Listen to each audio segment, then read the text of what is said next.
మోహన్ బాబు భౌతిక దాడులను ఖండిస్తూ ఈరోజు విజయపట్నం అయ్యప్ప దేవాలయంలోని ఈ ప్రాంతంలో ఉన్న అయ్యప్ప స్వాములందరూ దాడిని ఖండిస్తూ వారికి సంఘీభావంగా అయ్యప్ప మాలదారులపై ప్రత్యక్షంగా పరోక్షంగా అక్కడక్కడ చెదురుమూడు సంఘటనలు జరుగుతున్నాయి.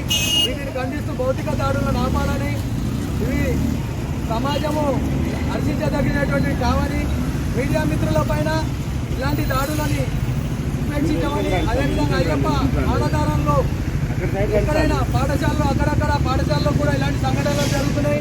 మాలధార కనీసం అయ్యప్ప మాల వేసుకున్నటువంటి ఆ నల్ల బట్టలను చూస్తే స్వామి అని సంబోధించే ఈ సమాజంలో, సమాజానికి ఆయన ఒక పార్లమెంటులో పనిచేసినటువంటి వ్యక్తి, సమాజానికి ఎన్నో సినిమాలు తీసిన అవార్డులు తీసుకున్నారని గొప్పగా చెప్పుకున్నటువంటి వ్యక్తి ఈరోజు అయ్యప్ప మాలదారుని మీద భౌతిక దాడులని ఈ సమాజం ఖండిస్తుంది.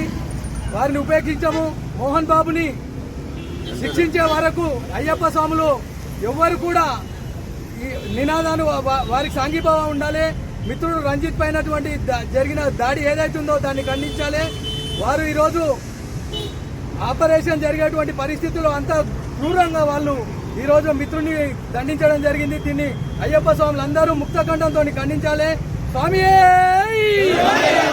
మీడియా మిత్రునికి జరిగినటువంటి ఈ దాడిని అందరం ఖండించాలి. స్వామి రాష్ట్ర వ్యాప్తంగా ప్రతి ఒక్కరూ అయ్యప్ప స్వాముల పట్ల, హిందూ ధర్మం పట్ల జరుగుతున్న దాడులని ఖండించాలి. స్వామి